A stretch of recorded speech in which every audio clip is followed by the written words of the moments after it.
Hello, everyone, and welcome to another JordanCon guest interview. Today, I have with me Ellie Raine.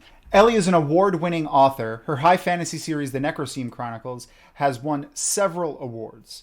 First place in the high fantasy for Writer's Digest, a silver medal for Reader's Favorite International Book Awards, and additional awards from Reader's Favorite and Book of Excellence Awards. So she, like me, is fueled by her love of coffee and her love of long, detail-oriented, high epic fantasy adventures. So let's welcome Ellie. Hi. Oh my god, she's here. It's amazing. Oh my god. What's up? So how are you this lovely evening? I saw that you I'm, have beverages, so you're oh prepared. yes, I'm very tired. Being a mom, very tiring. So, need to Oh relax. yeah, I can't imagine. A mom, an author, like Mm-hmm. I couldn't imagine. Relax. Ugh. Yeah, that's as far as I'll go. I have two fur babies. That's it. That's enough for me. It's never So, enough. um, do you want to give like just a quick, maybe like an elevator pitch of what is the NecroSeam Chronicles? Okay. Well, it's basically imagine if Tim Burton had written Lord of the Rings. Okay, all right. So it's about an epic fantasy adventure about a Reaper knight who goes on an epic adventure to free his soul from his twin brother's body. Okay, pretty cool, pretty cool. Um, so Reapers. Your the NecroSeam Chronicles, it focuses around these twin brothers. Xavier and Alex are their names, I believe, right? Yeah. Yeah, Xavier and Alex. Xavier and Alex, sorry. And they're Reapers. So what brought you to this idea of Reapers? And like I've read the first book. They have scythes. They're very important. There's like different flavors, one would say, of Reapers. What brought you to use Reapers and this type of magic in your world? Was there an inspiration anywhere? Okay, yeah. So my brother, when I was a kid, he had a tattoo of a Reaper on his back, and I asked him what it was, and he said it was the Grim Reaper. And when I asked him what is that, he said, "Oh, it's kind of like somebody who helps guide souls into the afterlife after they die." And in my little 5-year-old brain, I was like, "He's like a superhero for dead people." So That's that's pretty when it cool. started. That's a fun way to put it. A superhero for dead people. Yeah, that's cool. So that's kind of where that started. Is But since then they were like fairy tales and stuff. Like, if you have you ever heard or read Godfather Death? No, I have not. It's my favorite fairy tale because it's about the Grim Reaper. It's about death, and it goes over the fact that he is just all about being fair and that he's not evil, but he's not good. He is. Um, and have you read any of the Terry Pratchett Discworld series? Yes, yes. Yeah. Obviously, three guesses who my favorite character is in that series. That's fair. Hogfather, best, Yeah. yes, and Okay. Mort. All right. Cool. Cool. Cool. Um, let's see. So,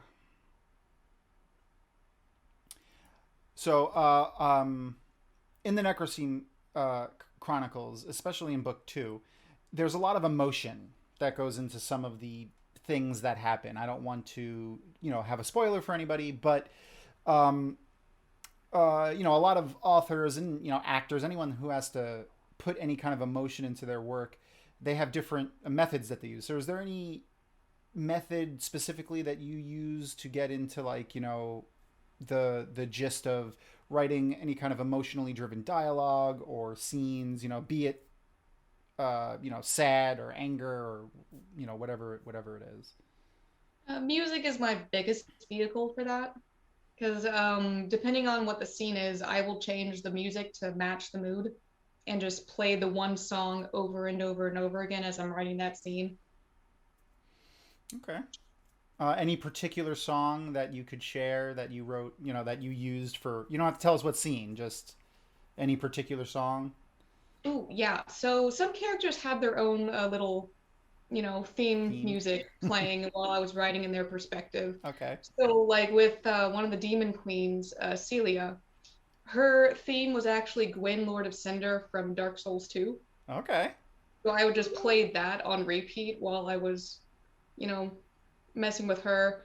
And then sometimes for Xavier, I would play Firelink Shrine from Dark Souls 2. Okay.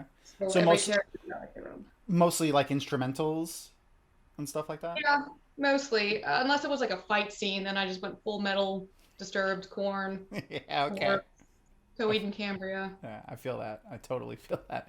I used to listen to that in preparation when I would play football. Mostly Slipknot, actually, but yeah. It worked very well. Oh yeah, 100%. I can't listen to them now without getting like the fight or flight response kind of like activates.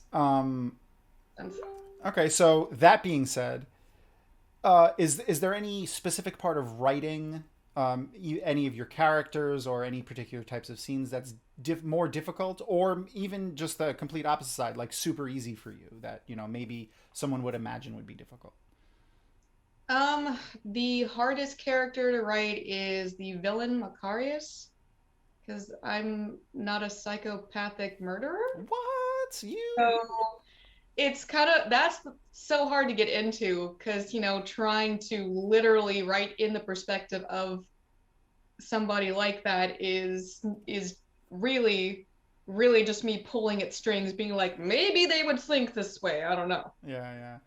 So then I'm assuming like, so trying to think like a psychopath, since you don't, I would imagine your Google history has some interesting searches. Yeah, I'm definitely on some lists. Oh my god. Because I have an alchemist, and my alchemist obviously is mixing a lot of potions and chemicals for explosions. Yay, because that's what alchemists do in fantasy. So I'm sure I am on somebody's watch list for looking up explosive chemical compounds. Fair enough. So to the FBI agent that's watching this, hi. Yes. I swear I'm innocent. That's fantastic. It's wonderful. So a question that I'm asking the writers that we have that I'm going to be interviewing is, I know a lot of writers have different processes. So, for instance, I had looked up, quirky writing processes of famous writers. Hemingway came up as one, and he stands. He has to stand when he writes, or he did. Obviously, he passed away. Okay. So do you have any kind of, other than the music, obviously, like you said, is there any anything that you need or don't need, or like, I can't have this when I'm writing, or? I absolutely need a drink of any kind. It can literally just be a glass of water. Always on my right side. Okay. Always. Doesn't matter what it is. Could be coffee, could be water, could be juice, could be alcohol. Does not matter. Okay. I need some kind of drink next to me so I can periodically take sips between scenes. All right. Okay. I think it's just more of a compulsion. I'm not really sure. That's fair enough. Fair enough. So, hold on a second. Beep. Okay. So, is I know. So you had mentioned Dark Souls. So is it okay if like I bring up like video games and stuff like that? Oh yeah, Okay. please. Good. So I started the whole thing. Good. So, so you mentioned Dark Souls. So I'm guessing that you play video games. Actually, I know because we played Final Fantasy together a little bit. How dare you tell everyone? I won't tell them what server you're on or your character's name. Is there any like what's your earliest video game that you could say influenced your love of these types of things like fantasy and imagination, stuff like that? The earliest? Yeah. Probably Pokemon. That was like 97, right? Something like that, yeah. That was my no. FF6 came before that, I think. Yeah, it definitely yeah. Final Fantasy VI definitely came before that. That's my favorite game. Yeah? Yeah, it's my favorite game. 9. Mine too. It's got my favorite characters. It's got my favorite music. I love that game so much. I Yeah. have like in my playlist of music, I have just Nobu Uematsu orchestrated Nobu Yeah. Uematsu music, and I have every single song from Final Fantasy 3 in Japan or 6, or Mhm. 6 in Japan or 3 in the US. But yeah, no, I love that that game so much. That's so funny that that's yours too, because it's mine. It's my earliest, I would say my earliest video game that I can remember, other than like Super Mario Brothers and stuff. But like those aren't really hardcore RPG type things. I mean, if you really want to go that far back, then I guess you could say Muppet Treasure Island, the CPU video game Yeah, thingy, yeah. I mean, I remember playing or Lion King. Alf on my Yeah. cousin's Atari is as far back as the first video game I can remember playing. But like the one that really got me into fantasy was Final Fantasy, and then I remember being like, I think my friend's older brother was like, because I was telling him what I liked about it, I was like, the story's so cool. He's like, there's like books that are just like this that you could read. Uh-oh. Yeah, so he's also the one that introduced me to the Wheel of Time. So So we have him to blame. yes, it's true. It's very true. Everyone at JordanCon, you can go blame Keith. That's How his dare you give me a career? name. Fair. So, is there any video games that you're looking forward to that are coming out this year, or? This year. Well, when did P5 Royal come out? Persona 5 Royal. Because we're playing that right now. So, pretty recently, actually, yeah. Yeah, I don't remember exactly when, but we just got that because we played the original Persona 5 Yeah. way back when, and then the Royal just came out, so we're playing that now. It's cool. Any recent stuff? I mean, there's the Shadowbringers expansion in Final Fantasy 14. Yeah, I actually haven't played that yet, but it looks cool. I have not reached level 80 yet because I had to start all the way over and come back. Yeah. But when I do, do you know the new class that they just came out with? Yep, Reapers. Reapers! Yep, and you can get your Sorry, scythe. Dragoon. Yeah. Sorry, Dragoons. You're my love, but No, Kane. this is my destiny. It's so great. It's so great. You could easily make your character like one of the I kind of did. perfect. But then like it started feeling like work. Ah, You yeah, know, that's true. like I saw Willow like every waking day that I would go on and log in, and I'm like, why do I feel like I'm working? My brain is in work mode right now. Yep. I so could, I switched it over to one of my other favorite books from one of their characters. cool. Cool, cool, cool. Um all right. So one of the other things that you have in your series is something that's kind of like akin to a tarot card deck, which is the Oracle cards, right? So I actually have one right here. And I'm hoping that maybe you could do a reading for me. Sure. Okay. Yeah. And real quick, before we do that, I want to throw up on the screen your first book, which is Willow of Ashes. And I really want to do it because the art is amazing. And I'm covering my face now because no one needs to look at me. So the art here is all you, right? Uh-huh. That's so good. It's so cool. I love it's like a rune. Can you, without any spoilers, could you tell us what this is? What is depicted on the front of this? Yeah, that's the death mark. It's kind of their magic marks. Depending on their element of magic, they get different marks that they're born with. So whenever their magic activates, so to speak, it just kind of glows. So That's that's pretty the cool. death mark. And for anyone trying to struggle to read what the blurb there says, it says a brilliantly scripted, entertainingly original fantasy saga by the Midwest Book Review, which I can also agree it is. Thank you. You're welcome. All right, now I'm back. Yay! Hi. All right. So, let's look into doing this reading real quick. Okay. So now we're going to do an oracle card reading. As you think of a question. I have to think of a question. Okay. As you shuffle. As I shuffle. Okay. All right. I got it. Can you tell it to me? Oh, I have to tell it to you? Yes. Okay.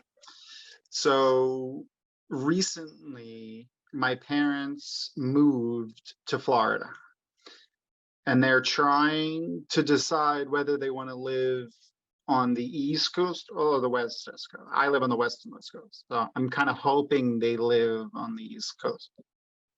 Okay. Well, is that your question, the East or the West Coast? Yes. Okay. In that case, we're not going to do the archway. Okay. A better one is the Dueling Trinity, which is also another spread that you can find in one of the information cards. Handy dandy information card right here. Okay.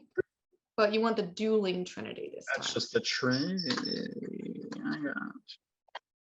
So you have these handy dandy cards that are useful. No, that's just a regular. Aha! Yep. That's it. Okay. And Yoda, please, or Grogu, I'm sorry, can you please hold those for me? Thank you very much. All right. Shuffle those. All right, so what you're going to do is the top 3 cards are going to represent what it will look like if they choose to live in the East Coast. The bottom row will be what it will look like when they live in the, if they live in the West Coast. Okay. Did I say West or East Coast first? I don't remember what I said. West. Okay. And then next is East. And East. So that will show you a look into what it would be like or potentially be like if they went either of those choices. Okay. So how do I flip? Flip at your will. However Okay. you decide to, it is basically going to go off of your energy. My energy. All right. So the Royal King of Demons. Well, that's good. Okay. And then we have. Oh, wow. That's already amazing. Okay. All right. So we're going good. And then the final one.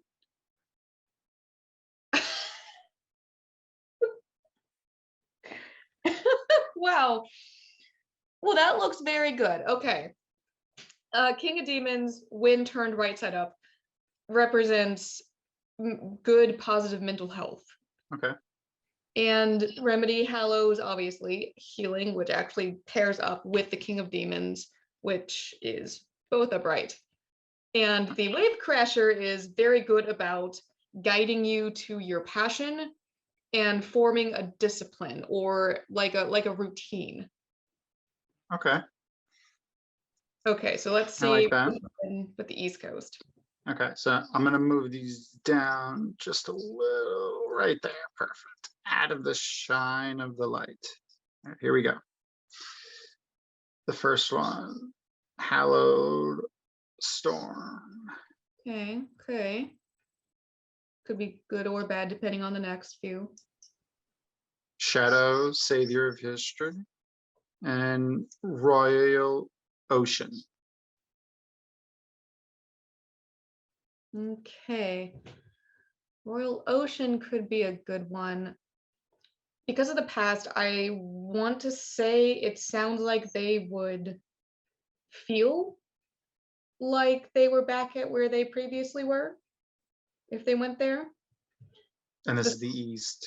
Right. The storm is a bit concerning because it's Florida and Yep. it's a coastal thing. You tend to have a lot of hurricanes, right? Yeah, especially on the East. Oh, crap. The funny thing about the Royal Ocean is they're coming from a beach town, and where they're moving to is very much like where they left. And a lot of their friends from where they moved from also live there. So it's very much like Okay. where they came from. Well, that explains the past one. Yeah. Okay. Yeah, I like the first one better. All right. So if my But parents that's are me. watching this, looks like you're moving close to me. Yeah, I like that first draw much better. But you know, it's not that it would be horrible. It's just this is what it would probably look like if you were to go with it. All right. Well, I'll let you know how it turns out at JordanCon in April. Okay. I also want to call out, just for everybody, You also did all the art on these cards too, right? I did, yes. You're so talented, multi-talented. I wish I could do any of this. This is so cool. Well, I started going to school for game art and design at first, so it's how those things started. See that? Yeah, definitely. What a fan of the Final Fantasy series. Like, there's so much really cool art in that. Tetsuya Nomura was one of my role models. All right. Well, thank you very much. So something that I like to do at the end of these is a favorite show of mine growing up, and up until he passed away, with James Lipton I'm talking about, is Inside the Actor Studio. For those who don't know, he would just interview actors at his for a class that he did on acting in, I believe it was Juilliard, right? Yeah.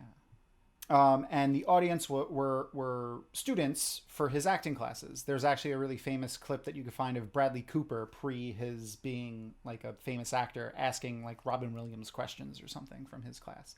So at the end of each one of those interviews, he would ask like a set of questions to every single person that he interviewed. And I've pared them down a little bit. I didn't edit them. I just, I'm not asking all like 20 of them that he would ask. So let's get into it. The first one is, what is your favorite word? Grandiloquence. Okay, all right. And what is your least favorite word? I don't think I have one. That's fair. That's entirely fair. And what is the first thing that you notice about another person? Hair and facial hair. Okay. I can't see faces, so, What profession other than your own would you like to attempt? Ooh, okay. Other than what I'm already doing professionally? Correct. That's a lot of stuff. Mm-hmm. Okay. If I ever had the ability, I would want to be a voice actress or screen actress if they never made Mistborn into a movie. Brandon, if you're watching this. I have a cloak! And the final one of my favorites. What is your favorite curse word? I mean, other than the obvious F-bomb. Okay. I guess I usually like, you're a soggy wet cunt. I wish Americans used it more as the Europeans and Aussies do. It's funny. It's funny. It's one of my favorite things about European comedy. is they use it so much. All right. Well, so when Ellie isn't writing award-winning novels or caring for her lovely daughter, you could probably find her at one of the million conventions that she goes to every year.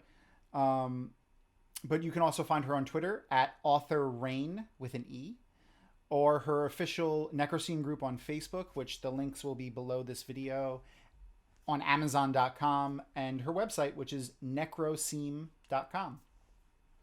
Well, thanks for joining us, Ellie, and we'll see you at JordanCon. Thanks. See ya.